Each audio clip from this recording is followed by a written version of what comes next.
For me at least, it's bringing so many people together that are connected to it.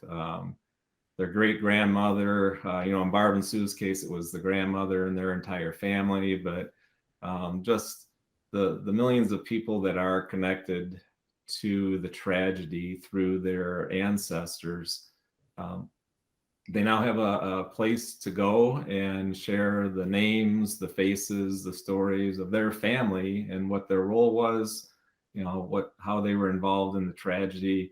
And just to be able to provide information. We've got information in our archives and our collection from the Cook County Coroner, from the Red Cross, from the Western Electric Company. We've developed a tremendous resource in terms of historical records, and so we help people today find out more about their family and what their involvement was in the tragedy, and we actually talk about it in the context that it's come full circle for us. The tragedy itself over 100 years ago split apart so many families at that time.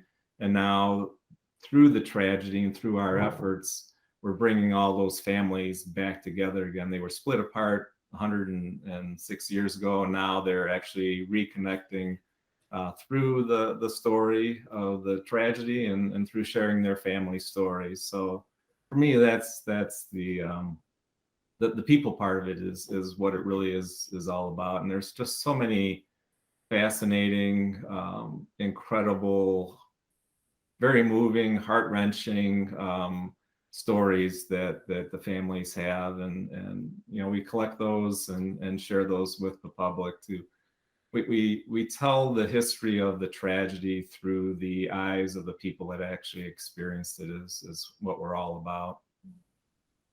And it's also very rewarding. I don't think there has been one presentation of ours where there isn't at least one, usually more, who attend, who have a personal connection, and they'll bring documents and pictures and little tangibles, that they will donate to us, that becomes a part of this bigger Eastland story of these families. It's like we're a big extended family in a way.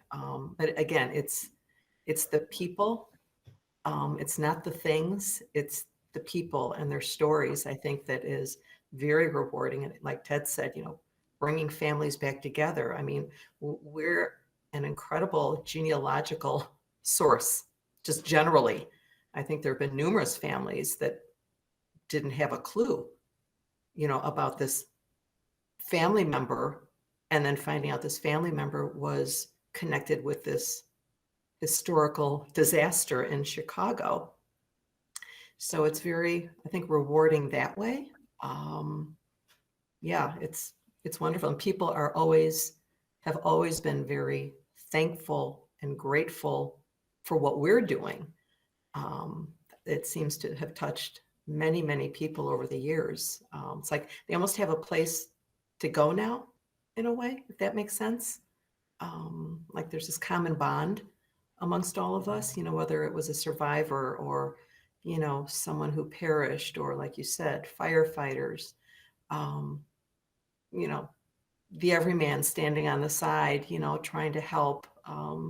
Hospitals, Marshall Fields, donated hundreds and hundreds of blankets and donated their delivery trucks, to serve as like ambulances or for transporting bodies to the morgue. So it really expands just beyond the disaster and 844 people who perished.